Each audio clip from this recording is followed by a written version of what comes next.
ರೂಪಾಯಿ ದರನ ಹೆಚ್ಚಿಸಿದೆ. ಹೋರಾಟ ನಡೆಸೋದಕ್ಕೆ ಕರೆ ನೀಡಿದೆ.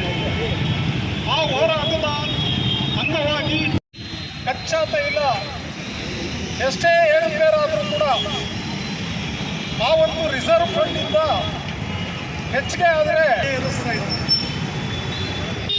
ಆದರೆ 2014ರಲ್ಲಿ ಬಿಜೆಪಿ ಸರ್ಕಾರ ಕೇಂದ್ರದಲ್ಲಿ ಅಧಿಕಾರಕ್ಕೆ ಬಂದ ಮೇಲೆ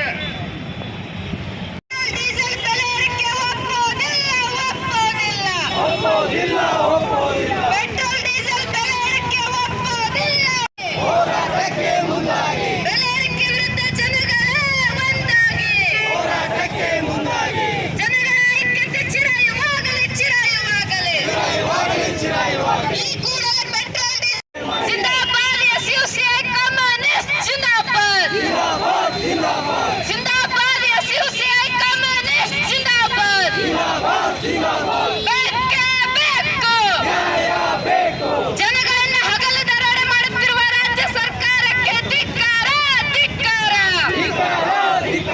ಬೆಲೆ ಏರಿಕೆ ಮಾಡಿ ಜನಗಳನ್ನ ದುಸ್ಥಿತಿಗೆ ತಳ್ಳುತ್ತಿರುವ ಸರ್ಕಾರಕ್ಕೆ ಧಿಕ್ಕಾರ. ಇವತ್ತು ರಾಜ್ಯ ಸರ್ಕಾರ ಏಕಾಏಕಿಯಾಗಿ ಚುನಾವಣೆ ಮುಗಿತಿದ್ದಂಗೆನೆ ಇವತ್ತೇನು ಪೆಟ್ರೋಲ್ ಡೀಸೆಲ್ ದರ ಏರಿಕೆ ಮಾಡಿದೆ ಅದನ್ನ SUCI ಪಕ್ಷ ಇವತ್ತು ರಾಜ್ಯದಾದ್ಯಂತ ರಾಜ್ಯವ್ಯಾಪಿ ಪ್ರತಿಭಟನೆ ಮಾಡ್ತಾ ಇದೆ. ಇದು ಜನರ ಒಂದು ಗಾಯದ ಮೇಲೆ ಮತ್ತೊಂದು ಬರೆ ಎಳೆದಂತಾಗಿದೆ. ಈಗ ತಾನೇ ಎಲ್ಲ ಜನರು ಅಪಾರ ಹಣನ ಫೀಸ್ ರೂಪದಲ್ಲಿ ಮಕ್ಕಳಿಗೆ ಕಟ್ಟಿದ್ದಾರೆ.